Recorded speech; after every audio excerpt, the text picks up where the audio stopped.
Wanted to talk to Jon Decker, though, because it looks like there's a Trump budget, the makings of a Trump budget about to be released, and it's got some interesting numbers in it. John, how are you today?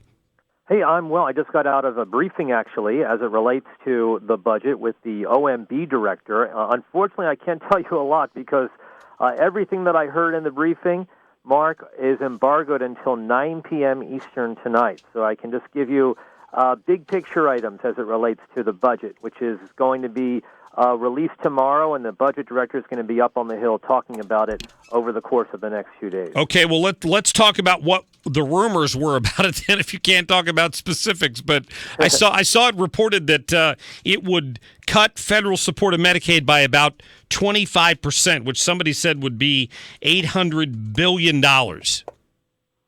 Well, this is something that the administration has not denied in terms of what the budget looks like, and it's important for you and more particular your audience understands what this budget is. This is a budget blueprint. It's a budget proposal. It is put together by the administration. It is sent over to Congress, the House, and the Senate. They look at this, and they pretty much look at it and say, thank you very much. We're going to start something else ourselves over here. So, for the most part, members of Congress do not pay much attention to what the White House delivers in terms of a budget proposal.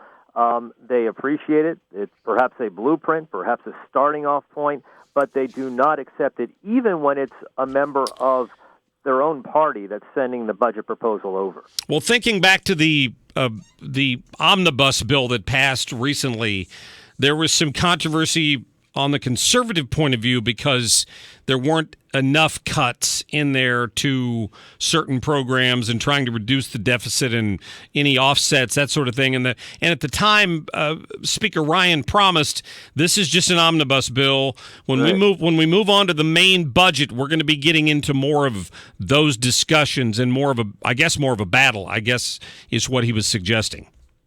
I think that's right. You know, as you know, in the omnibus bill that was just signed by the president, no funding for that border wall on the U.S.-Mexico border.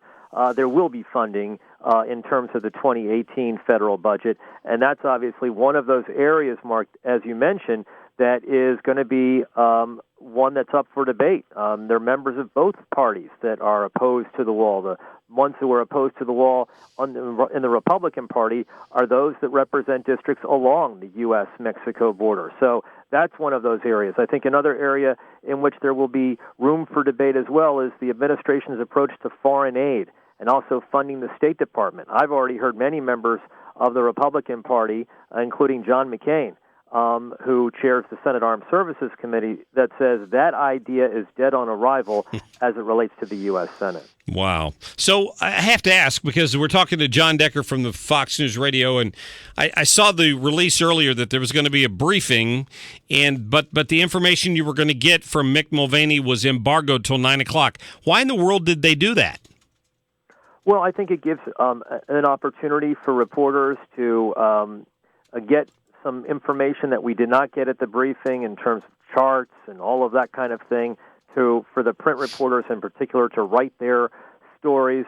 And they don't want to in any way jump on top of their message, their story. Okay. So the budget, the full budget that the administration has been working on for a number of months will come out, and the stories that will come out related to that budget will be ones that will be well-researched, well-sourced, hopefully, and I think that's the reason why Director Mulvaney decided to do it in this particular manner. Wow, till 9 p.m. tonight 9 p.m. Eastern, right?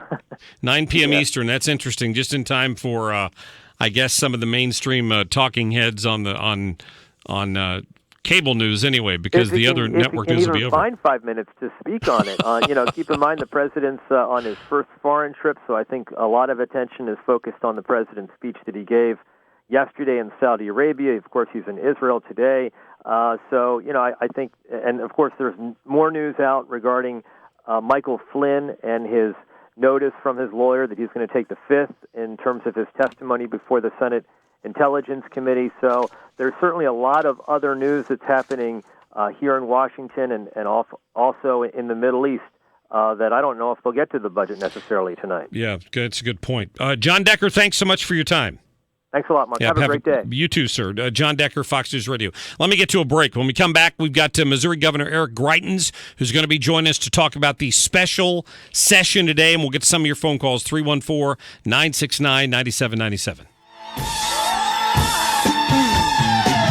The Mark Cox Show on FM News Talk 97.1, 98.7, AM 1490, and 97.1talk.com.